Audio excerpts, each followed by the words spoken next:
తెలంగాణ రక్షణ సేన భూ పోరాటంతో ఉప్పల్ నియోజకవర్గంలో తీవ్ర ఉద్రిక్తత తలెత్తింది. ఉద్యమకారులకు 250 గజాల ఇంటి స్థలం కేటాయించాలని డిమాండ్ చేస్తూ ఉప్పల్ బగాయత్ వద్ద నిరసన కార్యక్రమానికి పిలుపునిచ్చారు. దీంతో పోలీసులు ముందస్తు అరెస్టులు చేశారు. నాచారం ఇండస్ట్రియల్ ఏరియాలో భూ పోరాటం కోసం వేసిన టెంట్లను పోలీసులు తొలగించారు. ఉప్పల్ బగాయత్ చుట్టూ వందలాది మంది పోలీసుల్ని మోహరించి కవిత అక్కడికి రాకుండా అడ్డుకున్నారు. ఈ క్రమంలోనే కవితను సైతం పోలీసులు అదుపులోకి తీసుకున్నారు.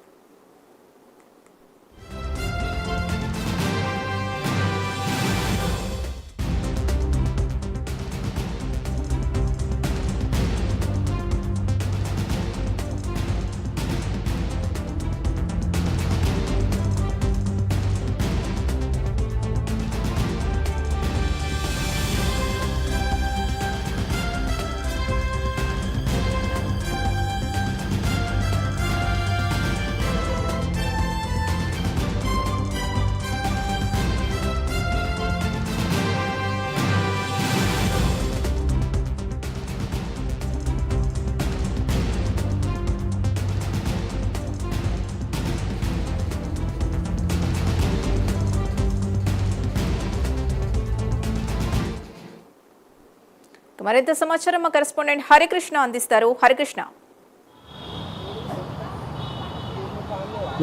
Thank you Sindhu. హైదరాబాద్లో హైటెన్షన్ వాతావరణం నెలకొంది.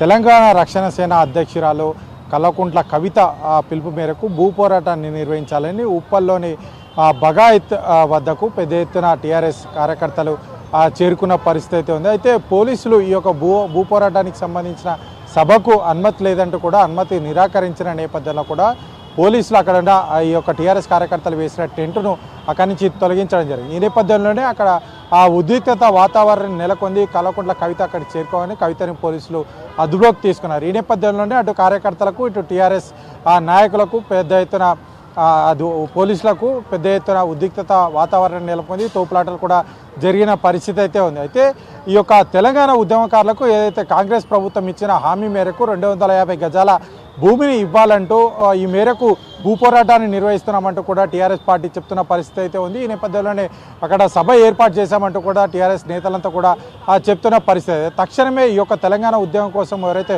పోరాటం చేశారో వారందరికీ కూడా ఇచ్చిన హామీ మేరకు ఖచ్చితంగా 250 గజాల భూమిని ఖచ్చితంగా ఇవ్వాలని చెప్పేసి కూడా టీఆర్ఎస్ పార్టీ డిమాండ్ చేస్తూ ఉన్న నేపథ్యం అయితే ఉంది. సో ఈ నేపథ్యంలో అక్కడ సభ ఏర్పాటు చేసిన నేపథ్యం అయితే ఈ యొక్క టీఆర్ఎస్ నేతలకు ఇటు పోలీసులకు తోపులాట జరిగిన నేపథ్యం ఉన్న నేపథ్యంలో కూడా కవితను అరెస్టు చేసి మేడిపల్లి పిఎస్కి అయితే తరలించడం జరిగింది. ఈ నేపథ్యంలోనే అక్కడికి ఆ యొక్క టీఆర్ఎస్ నేతలు పెద్ద ఎత్తున చేరుకొని అక్కడ కూడా ధర్నా నిర్వహిస్తున్న పరిస్థితి అయితే ఉంది. అయితే ఆ కాంగ్రెస్ ప్రభుత్వం ఏదైతే హామీ ఇచ్చిందో ఆ హామీ మేరకు ఖచ్చితంగా ఉద్యమకారులను ఆదుకోవాలి. ఉద్యమకారులకు సంబంధించి ఇప్పటికే కమిటీ వేశారు, కానీ కమిటీ ఒక్కసారి మాత్రమే భేటీ అయింది. కమిటీకి సంబంధించి ఉద్యమకారులను ఏ విధంగా గుర్తిస్తారు, ఉద్యమకారులకు సంబంధించి ఏదైతే హామీ ఇచ్చారో ఆ హామీ మేరకు ఏ విధంగా ముందుకెళ్తారన్న దానిపైన స్పష్టత ఇవ్వలేదు. అయితే మేనిఫెస్టోలో పేర్కొన్న దాని ప్రకారం 250 గజాల భూమి ఇస్తా అన్నారు. ఆ భూమి పైన ఇప్పటి వరకు కూడా ఎక్కడ కేటాయిస్తారన్న దానిపైన ఇంకా స్పష్టతను ఇవ్వలేదు. కానీ ఇండస్ట్రియల్ ల్యాండ్కి సంబంధించి వేలంపాట వేస్తున్నారు. అటు ప్రైవేట్ వ్యక్తులకు ఈ యొక్క ప్రైవేట్ సంస్థలకు ఈ యొక్క భూమి కేటాయిస్తున్నారు. సో ఈ నేపథ్యంలో ఉద్యమకారులకు అన్యాయం చేసే ప్రయత్నం కాంగ్రెస్ ప్రభుత్వం చేస్తుందంటూ కూడా టీఆర్ఎస్ నేతలంతా కల్వకుంట్ల కవిత చెప్తున్న పరిస్థితి అయితే ఉంది. ఈ నేపథ్యంలోనే పోలీసులు ఆమెను అదుపులోకి తీసుకొని మేడిపల్లి పిఎస్కు తరలించిన పరిస్థితి అయితే కొంత ఉద్రిక్త వాతావరణం నెలకొందని కూడా చెప్పవచ్చు సింధు.